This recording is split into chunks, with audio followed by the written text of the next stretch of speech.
Assalamualaikum sahabat-sahabat yang dirahmati Allah, selamat datang di channel Kisah Cerita.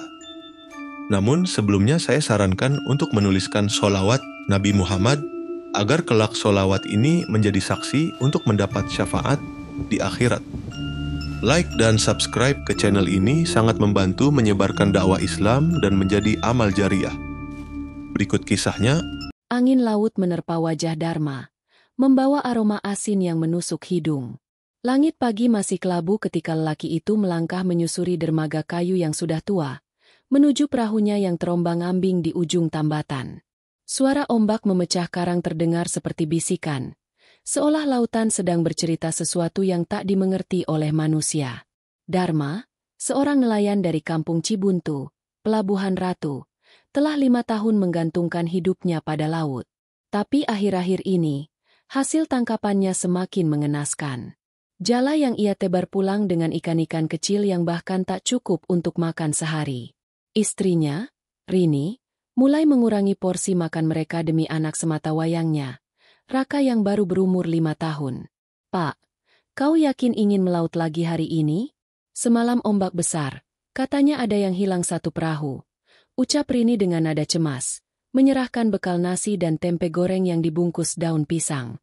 Dharma hanya mengangguk. Sorot matanya penuh tekad. Namun dalam batinnya ada kegelisahan yang tak bisa ia tolak. Ini bukan hanya tentang mencari makan. Ini soal harga diri, soal membuktikan bahwa ia masih mampu menjadi kepala keluarga, walau dunia seperti terus menekannya. Perahu Dharma mengayun perlahan menjauh dari dermaga. Kabut tipis masih menggantung di atas permukaan air, menciptakan bayangan aneh yang sesekali membuat Dharma bergidik. Ia tidak sendiri di laut pagi itu. Ada beberapa perahu lain, tapi mereka semua seperti hantu, hanya siluet yang menghilang di telan kabut. Dharma memutuskan untuk melaut lebih jauh dari biasanya. Ia ingin keluar dari zona para nelayan biasa, mencari peruntungan di laut dalam. Kapalnya menderu pelan, membelah gelombang, hingga pulau kecil berbatu di tengah laut mulai tampak dari kejauhan. Tempat itu dikenal dengan sebutan Pulau Batu Gajah, sebuah lokasi yang sering dihindari para nelayan. Konon katanya, di sana sering terdengar suara gamelan dan nyanyian perempuan di malam hari. Banyak yang percaya itu adalah tempat bersemayamnya penunggu laut, yang disebut-sebut sebagai Nyi Roro Kidul. Dharma tahu semua cerita itu. Tapi lapar lebih menakutkan daripada cerita hantu. Ia berhenti beberapa meter dari tebing pulau, menurunkan jangkar, lalu menyiapkan jaring. Saat jaring pertama ditarik, Dharma tercengang. Puluhan ikan kakap merah menggelepar dalam jaringnya. Ukurannya besar, segar, dan berkilau seperti perak. Ini tangkapan terbaiknya dalam bertahun-tahun. Allahu Akbar. Gumamnya pelan, setengah tak percaya. Ia menebar jaring sekali lagi. Hasilnya lebih banyak. Ikan-ikan mahal, udang besar, bahkan seekor kerapu raksasa. Wajah Dharma bersinar. Namun kegembiraan itu cepat memudar ketika ia menyadari sesuatu. Ikan-ikan itu tidak bergerak, tidak menggelepar seperti biasanya. Mereka seperti pasrah. Matanya menangkap sesuatu yang mengambang di ujung kapal. Sebuah boneka kecil, terbuat dari jerami dan rambut, terapung perlahan di samping perahu. Di dadanya, ada ikatan kain merah dan tulisan aksara kuno yang tak ia mengerti. Dharma buru-buru mengangkat jangkar. Angin tiba-tiba berhenti. Laut menjadi sangat tenang, terlalu tenang. Seakan waktu berhenti sejenak. Begitu ia berbalik, sosok wanita berbaju hijau berdiri di ujung perahu. Rambutnya panjang menutupi wajah. Kakinya tak menyentuh papan perahu. Jantung Dharma berhenti berdetak sesaat. Tapi saat ia mengedip, sosok itu lenyap. Hanya kabut yang tersisa, dan bau melati yang menyengat. Dharma tak ingin berlama-lama. Ia mengarahkan kapal kembali ke daratan. Sepanjang perjalanan, ia merasa seperti diikuti. Sesekali ia melihat bayangan sesuatu di dalam air, seolah ikan-ikan besar berenang mengikuti kapalnya. Tapi ketika ia mengintip ke laut, hanya air gelap yang bergelombang perlahan. Sesampainya di darat, para nelayan berkumpul melihat hasil tangkapan Dharma. Mereka takjub, heran, sekaligus curiga. "Dar, kau kemana? Ini bukan ikan dari laut biasa," tanya Pak Wardi, nelayan sepuh yang sudah puluhan tahun melaut di Pelabuhan Ratu. "Ke arah Batu Gajah, Pak," jawab Darma pelan. Pak Wardi menatap Darma tajam. Wajahnya berubah pucat. Ia menepuk bahu Darma lalu berbisik, "Jangan ke sana lagi. Tempat itu sudah bukan milik kita." Malam itu, Darma dihampiri seseorang yang tak ia kenal. Seorang lelaki tua dengan kulit legam dan mata seperti bayangan. "Aku tahu kau ke Batu Gajah. Dan aku tahu apa yang kau lihat," katanya tanpa basa-basi. "Kalau kau mau lebih banyak lagi, aku bisa bantu. Tapi kau harus berani bayar harga." Darma menolak bicara. Tapi di dalam hatinya, tawaran itu seperti suara yang menggoda. Anak dan istrinya bisa makan kenyang. Tak ada lagi hutang. Tak ada lagi ejekan dari tetangga. Namun malam itu, Darma bermimpi aneh. Ia berada di bawah laut, dikelilingi oleh ratusan ikan besar. Di hadapannya, duduk seorang wanita cantik berbaju hijau di atas singgasana kerang. Suaranya bergema dalam pikiran Darma. Tanpa mulutnya bergerak. "Aku bisa beri segalanya. Tapi kamu tahu harga yang harus dibayar." Darma terbangun dengan keringat dingin.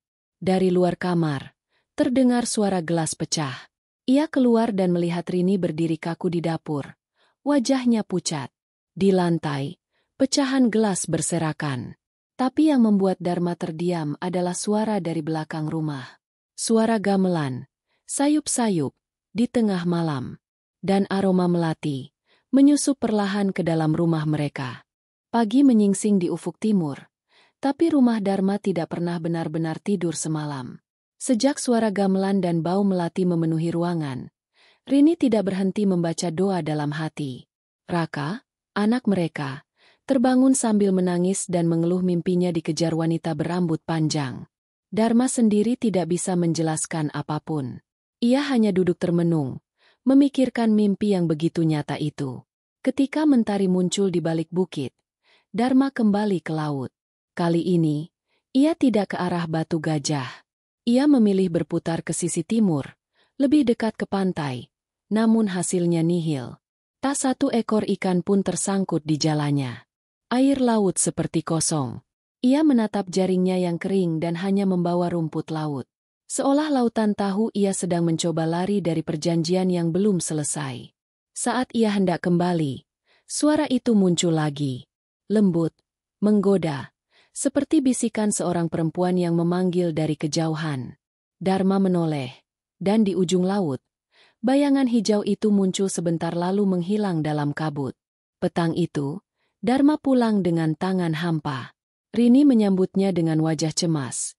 Tapi ia tak bertanya. Mereka duduk makan malam seadanya. Raka tertidur lebih awal karena lelah. Tapi ketika malam tiba, suara itu kembali terdengar. Gamelan, melati, suara air. Dan pagi harinya, berita buruk menyebar cepat di kampung. Perahu milik Pak Wardi ditemukan terbalik, mengambang di dekat Pulau Batu Gajah. Tubuhnya tidak ditemukan. Banyak yang bilang, arwahnya sudah diambil oleh penunggu laut. Warga gempar. Beberapa nelayan enggan melaut. Suasana kampung nelayan yang biasanya ramai mendadak menjadi sunyi dan tegang. Darma tidak berkata apa-apa. Tapi di dalam hatinya ia tahu ini bukan kebetulan. Ia ingat perkataan lelaki tua yang menemuinya malam itu. Bayaran. Di siang yang mendung, lelaki itu muncul lagi. Muncul begitu saja di dekat dermaga. Tak ada yang melihatnya datang. Ia berdiri di depan Darma, menyodorkan segenggam koin perak yang sudah berkarat. "Ini tanda. Kau sudah masuk jalannya. Jangan setengah hati." Darma ingin menolak. Tapi sebelum ia bisa membuka mulut, lelaki itu lenyap, seperti angin laut yang membuyar di antara kabut. Hari-hari berikutnya, Darma kembali melaut ke arah Batu Gajah. Seperti sebelumnya, hasil tangkapannya luar biasa. Ikan-ikan mahal memenuhi perahunya, dan orang-orang kampung mulai berbisik.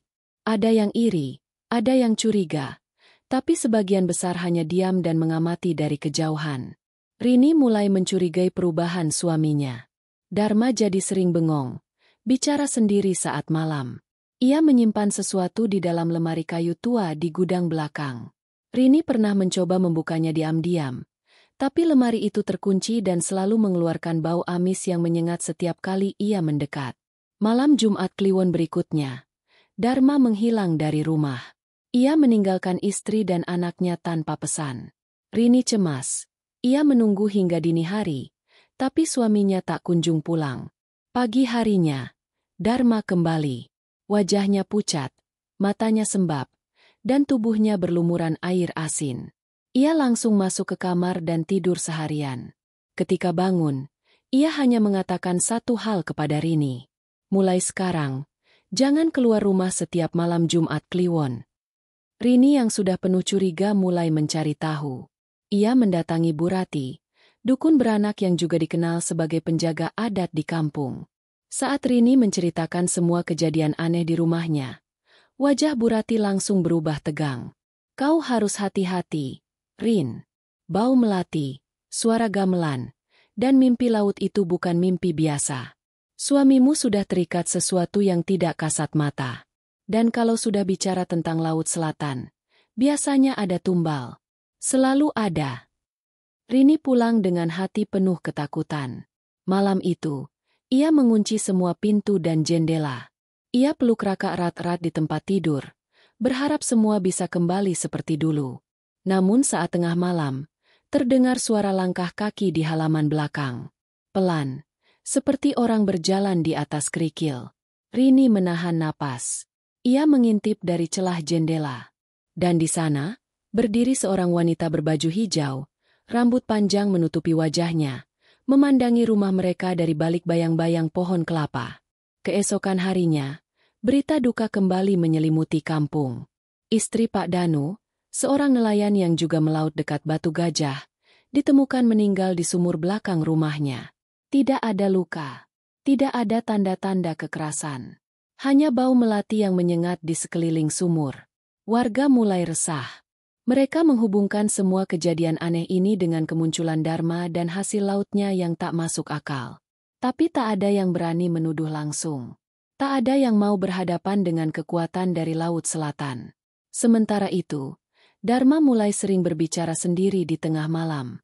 Ia terlihat duduk di depan rumah, menatap laut, dengan mata kosong. Ketika Rini bertanya, ia hanya menjawab pelan, "Aku sedang menunggu panggilan." Rini tahu, suaminya tidak lagi seperti dulu. Ada sesuatu dalam dirinya yang sudah berubah. Dan malam itu, Raka mengigau sambil menangis.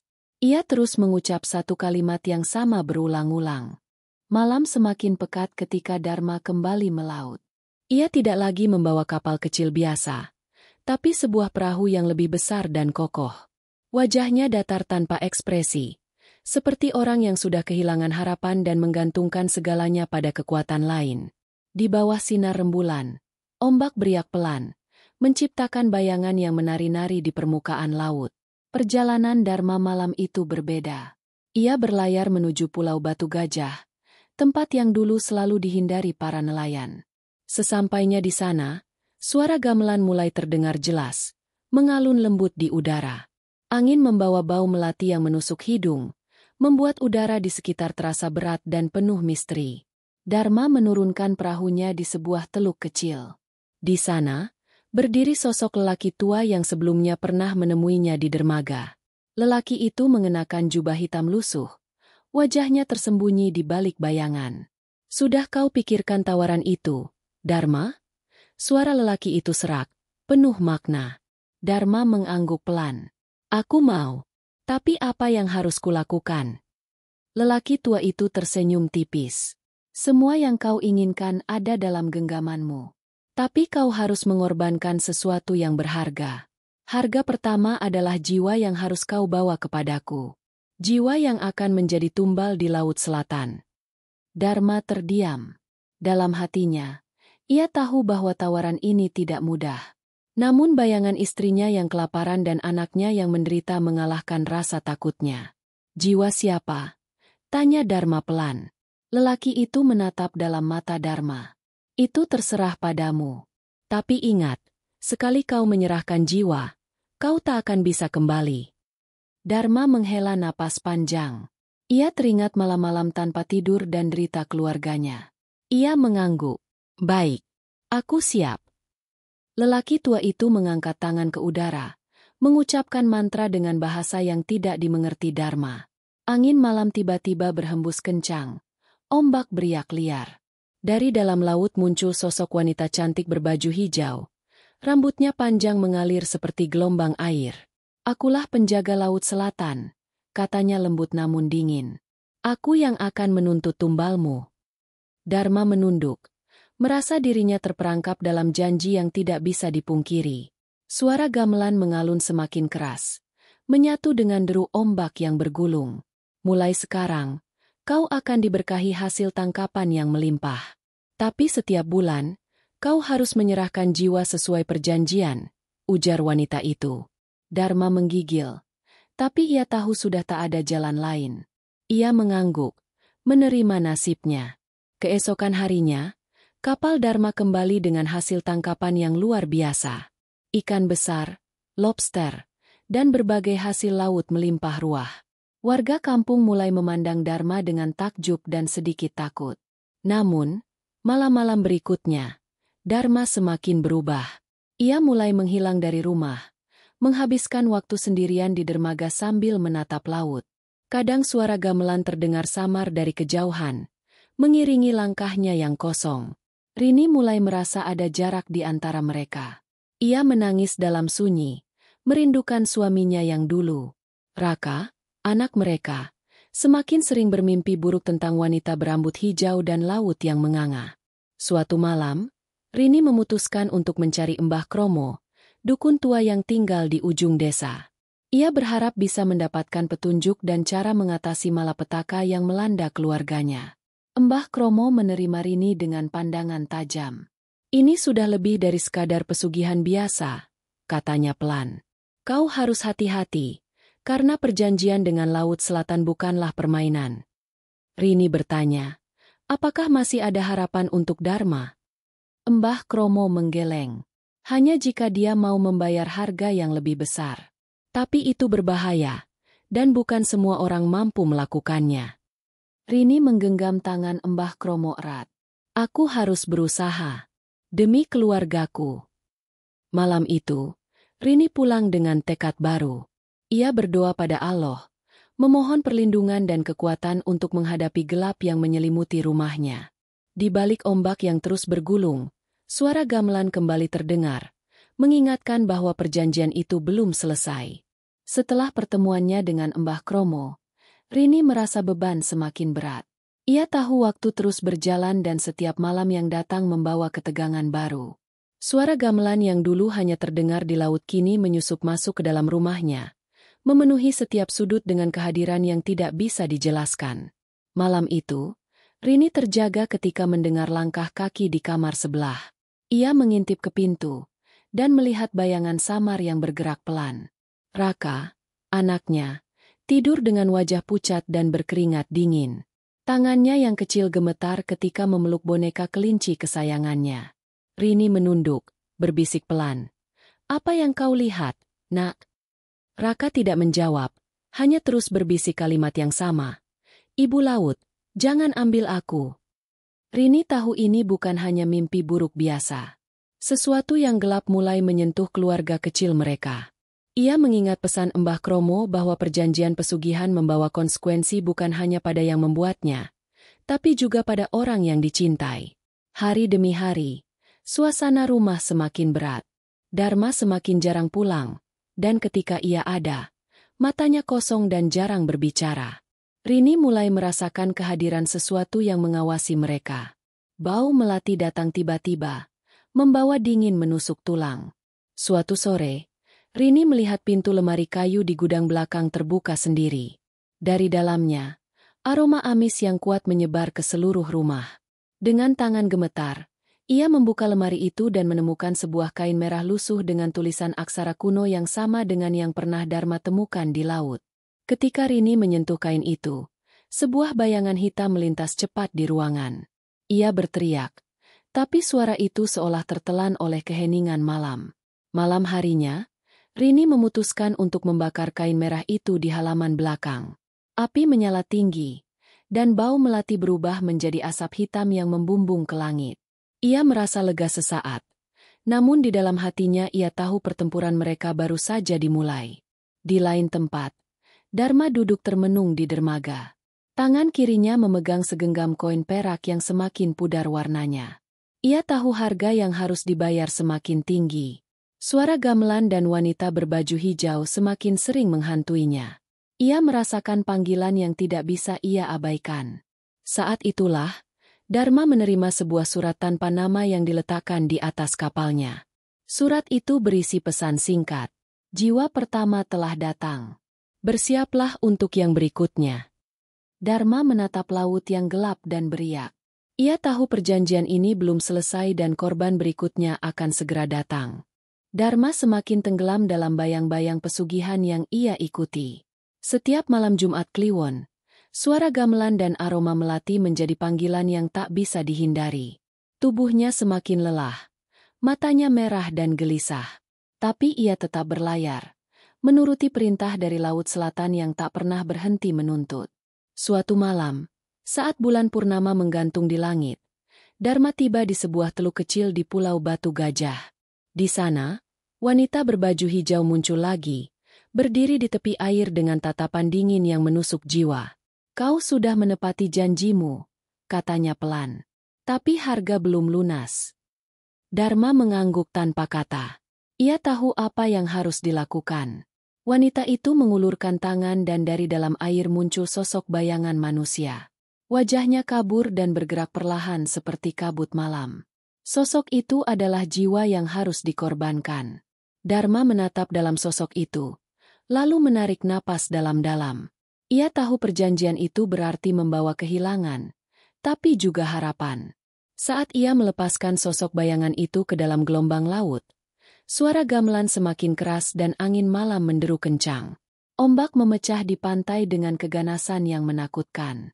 Keesokan harinya, berita duka kembali terdengar di kampung. Nelayan yang hilang ditemukan meninggal tanpa luka. Wajahnya pucat seperti mayat yang telah lama terendam air laut. Warga mulai takut dan menghindari laut pada malam hari. Rini yang mengetahui semua ini merasakan kegelisahan yang semakin dalam. Ia mencoba mencari cara untuk memutus rantai perjanjian itu, namun semua terasa mustahil. Suatu sore, Rini kembali menemui Mbah Kromo dengan harapan terakhir. "Aku ingin membebaskan Dharma dan keluargaku dari kutukan ini," katanya dengan suara bergetar. Mbah Kromo menatapnya penuh haru. "Untuk itu, kau harus siap menghadapi kegelapan yang lebih besar. Pesugihan Laut Selatan tidak bisa dilawan dengan mudah." Rini mengangguk tegas. "Aku akan lakukan apapun demi keluarga." Malam itu, Rini mempersiapkan diri dengan doa dan ramuan yang diberikan Mbah Kromo. Ia tahu, pertarungan mereka baru saja memasuki babak yang paling gelap.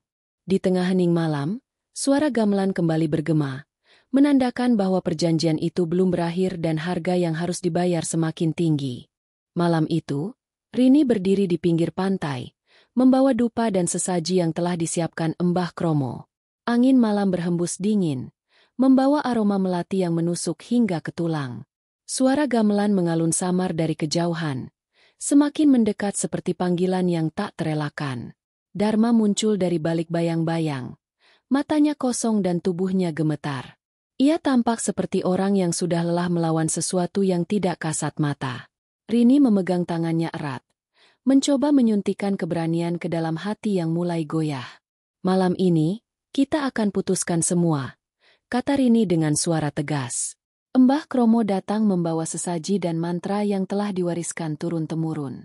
Mereka duduk melingkar di pasir basah, membentuk lingkaran perlindungan yang akan melawan kekuatan Laut Selatan. Tiba-tiba, angin berubah menjadi badai kecil. Ombak bergulung liar menghantam pantai, dan dari dalam laut muncul wanita berbaju hijau. Wajahnya dingin dan penuh kemarahan. "Jiwa-jiwa itu milikku," suaranya bergema di antara desiran angin. "Kalian tak akan lepas dariku." Rini dan Mbah Kromo mulai melantunkan mantra dengan suara kuat, mengusir kegelapan yang mencoba menelan mereka. Dharma berjuang keras melawan bayang-bayang yang menghantui dirinya, mencoba meraih kembali kendali atas jiwanya. Perlahan, suara gamelan memudar, dan aroma melati hilang terbawa angin. Wanita itu menghilang ke dalam ombak yang bergulung liar. Ketika fajar mulai menyingsing, Dharma terjatuh ke pasir, kelelahan tapi bebas dari cengkeraman kegelapan. Rini memeluknya erat. Air mata bahagia mengalir deras. Mereka tahu perjuangan itu belum benar-benar berakhir, tapi malam itu mereka telah memenangkan satu babak penting. Beberapa hari setelah pertempuran di pantai, kehidupan di kampung nelayan Pelabuhan Ratu mulai menunjukkan tanda-tanda perubahan. Suara gamelan yang selama ini menghantui malam mulai lenyap, digantikan oleh suara ombak yang tenang dan angin sepau-sepau yang membawa harapan baru. Dharma, meskipun masih lemah, kembali mengayuh perahunya dengan penuh semangat. Ia tidak lagi mengandalkan kekuatan gelap, tetapi tekad dan kerja keras. Hasil tangkapan yang ia peroleh memang tidak sebesar sebelumnya, namun cukup untuk menghidupi keluarganya dengan cara yang halal dan penuh keberkahan.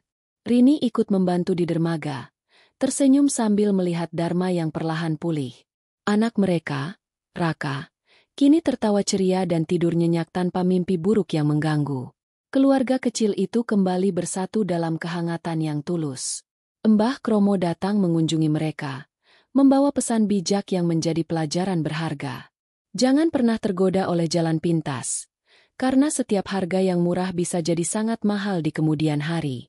Hanya dengan ketulusan dan kerja keras, kalian bisa meraih kehidupan yang sejati. Rini mengangguk, menatap laut yang tenang. Ia tahu perjuangan mereka belum selesai, tapi mereka telah melewati malam tergelap dalam hidup mereka. Di kejauhan, sinar mentari pagi menyinari lautan, seakan memberikan janji akan hari-hari yang lebih cerah dan damai.